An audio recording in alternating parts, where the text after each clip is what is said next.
It's 1st January 2026. And overnight, the rules of UK crypto have changed for an estimated 2 to 3 million UK adults who've touched crypto in the last few years. From this date, under the new OECD CARF reporting framework, crypto exchanges and platforms in dozens of jurisdictions start sending automatic data on UK users straight to HMRC. Not guesses, not screenshots, but structured feeds of names, KYC details, transaction histories, and balances. And if HMRC decides you've underreported, you're not just topping up a bill, you could be facing interest plus penalties that in serious cases can reach up to 100% of the tax owed.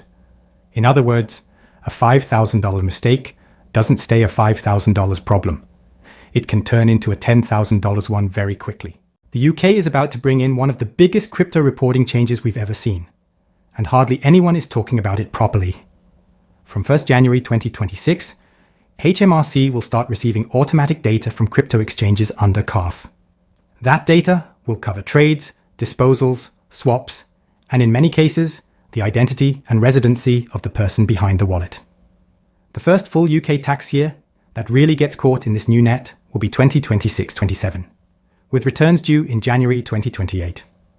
That sounds far away until you realize the transactions you're making now in 2024 and 2025 are exactly the kind of history HMRC will be able to match to your future tax returns. So in this video, I want to break this down in simple, clear English.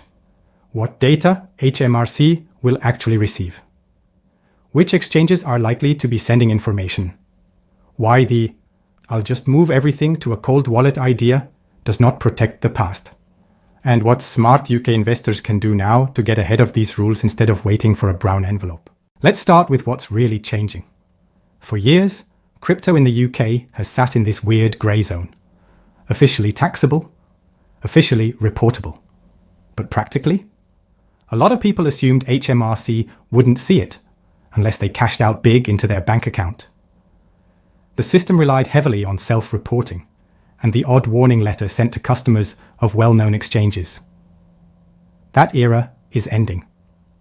Under CARF, big exchanges and platforms in participating countries will be required to collect and share standardized data with tax authorities, including HMRC for UK residents. Think about what that means. If you've ever KYC'd on a major exchange, your legal name and country of residence are on file. If you've ever traded, swapped, sold, or converted into fiat, there's a record. And under these new rules, those records don't just sit in a database. They get packaged and sent. A lot of people ask, which exchanges are covered? The short answer is, any exchange or platform operating in a CARF participating jurisdiction that offers crypto trading or custody and has users who are tax resident in those countries. That includes big global names and also regional or EU-based platforms. Over time, more countries are expected to join. So even if your favorite exchange isn't in the first wave, this is clearly the direction of travel. The whole point is to stop people hiding gains by simply holding them offshore in crypto. Now, here's the big misconception. I'll just move everything to a cold wallet before 2026 and I'll be fine. Moving to self-custody can be smart from a risk and security standpoint. But it doesn't erase the past. If you bought, sold, or traded on an exchange that is now under reporting rules, that historical activity is exactly what HMRC will see. They don't need to see your current hardware wallet address to reconcile whether you ever declared those gains. They just need to see that, for example, you bought Bitcoin or XRP, later sold or swapped it, and didn't report a disposal on your tax return. The chain doesn't need to be perfect.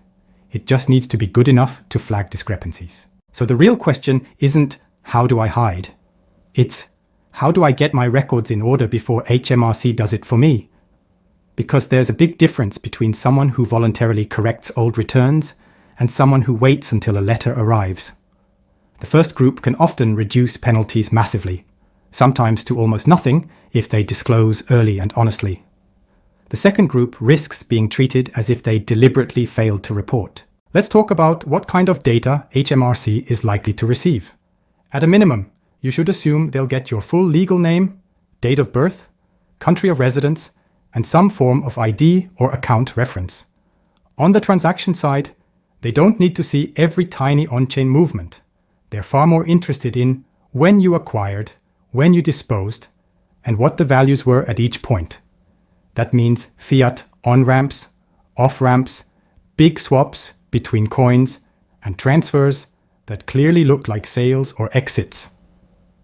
If they see someone depositing tens of thousands into an exchange, trading heavily, and then withdrawing, but that person's tax returns show no crypto activity, that's a red flag. So what should smart investors do now, before 2026 arrives? Step 1. Get your history together. Download your CSV files, export your transaction logs, link up any portfolio or tax tools you're comfortable with. Don't wait until platforms change structure or restrict access to old data. Step 2. Identify your disposals. That's not just selling to fiat. In UK tax law, swapping one crypto for another can also be a taxable event. So that long chain of altcoin hops you did in 2021 and 2022 may well have created reportable gains or losses, even if you never withdrew to your bank. Step 3. Consider whether past returns need correcting. If you've never declared anything, but you know you've had significant profits, this is your early warning window. The closer we get to 2026, the less convincing "I didn't know" will sound. Now let's deal with another myth. If I only use decentralized exchanges, I'm invisible. DeFi does remove some of the traditional intermediaries, but the moment you touch KYC'd on-ramps or off-ramps to get money in or out of the system, you create a trail. CARF is designed to capture those access points. So yes, technically, you could stay all on-chain, never interact with a centralized venue again, and hope HMRC never links addresses. But if your first entry into the system was through a regulated exchange, the risk is still there. And remember, this isn't just about being clever. It's about weighing that cleverness against the stress, uncertainty, and potential penalties of being on the wrong side of a future audit. So where does XRP fit into this? Why am I talking about tax frameworks on a channel that usually focuses on big picture liquidity, tokenization, and global rails? Because this is the other side of the same story. As countries like the UK and frameworks like CARF tighten reporting, they're laying the regulatory foundation for the next phase of digital finance. Stablecoins, tokenized deposits, CBDCs, and yes, assets like XRP will exist inside a much more controlled, transparent structure. The same pipes that carry your gains to HMRC will be the pipes that carry tokenized payments, cross-border flows, and institutional liquidity. The game is shifting from "can I hide" to "how do I operate cleanly inside a much more visible system?" Practically, what does this mean for you over the next few years? If you're a UK investor, 2024 and 2025 are your preparation window. This is the time to simplify your setup, close dead accounts, consolidate where it makes sense, and start treating tax tracking as part of your strategy, not an afterthought. If you're trading daily without any records, that's like driving a sports car at 150 miles an hour with no brakes. It feels thrilling until the road bends. For longer-term holders, this is about alignment. You don't need to panic, but you do need to ensure that your position size, your time horizon, and your tax planning are all speaking the same language.